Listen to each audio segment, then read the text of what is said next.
আসসালামু আলাইকুম, hello viewers. আজকে আমরা ঢেঁড়স খেতে এসেছি, ঢেঁড়স তুলতে। ঢেঁড়স খুব একটা হয় নাই, কেবল হচ্ছে ছোট ছোট এখনো। অনেক বড় বড় গাছ হয়েছে ঢেঁড়সের।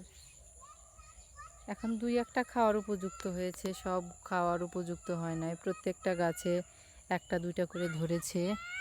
এগুলো তুলে নিয়ে নিয়ে খাওয়া যাবে। এই যে কি সুন্দর ঢেঁড়সের ফুল ফুটেছে, এই যে অনেকগুলো ফুল, সাথে ঢেঁড়সও হয়েছে। এই যে এখানে আরেকটা ঢেঁড়সের ফুল ফুটে আছে। খুব একটা ঢেঁড়স এখনো হয়নি, খাওয়ার উপযুক্ত হয় নাই। একটা দুটো হয়েছে, সেটা নিয়ে খাওয়া যায়। একদম ফ্রেশ, কোনো মেডিসিন দেওয়া নাই। এই যে এই গাছটাতেও হয়েছে, ওই যে এটা খাওয়ার উপযুক্ত হয়েছে। এরকম মাঝে মাঝে অনেক ঢেঁড়স হয়েছে। এই যে মরিচ গাছ লাগানো হয়েছে অনেক, বিশাল একটা ক্ষেত জুড়ে।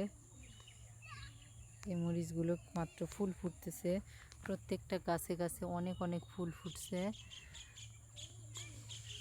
ওই পাশে বেগুন লাগানো হয়েছে। এই জমিগুলোতে মূলত ধান চাষ করা হয় না, সবজি চাষ করা হয়। এই যে এখানে পাট গাছ, আরও ছোট থাকতে এর শাক খাওয়া হয়েছে। এখন এগুলোর পাতা পোকা খেয়ে ফেলেছে, মেডিসিন দেওয়া হয়েছে, আর সারও দিয়ে দিয়েছে খেতে। পাটের পাতার খুবই খারাপ অবস্থা। আরও বড় হলে এগুলোতে অনেক স্যাঙ্গা হয়, যার ফলে এখান দিয়ে আর যাওয়া যায় না।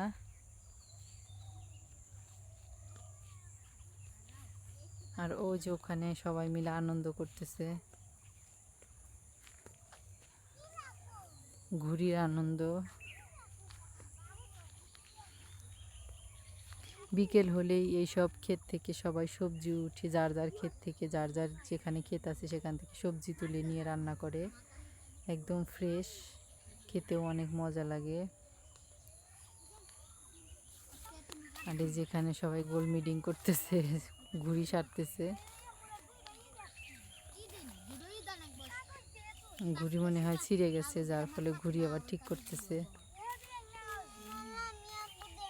কি হয়েছে, ঘুড়ি কি নষ্ট হয়ে গেছে? আবার ঠিক হয়ে গেলে তোমাকে দিয়ে দিবে, ঠিক আছে? তোমাকে ওই যে কাগজ দিয়ে বানাই দিতে হবে একটা। কাগজের ঘুড়ি তো অনেক সুন্দর ওরে। হ্যাঁ, খাতার পেজ। ওই তো আঠা দিয়ে বানাইলে সুন্দর হয়।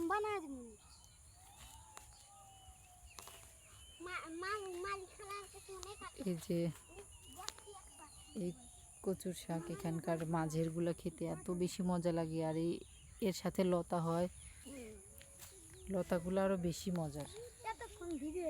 ধন্যবাদ সবাইকে, লাইক কমেন্ট শেয়ার করে পাশে থাকবেন। আল্লাহ হাফেজ।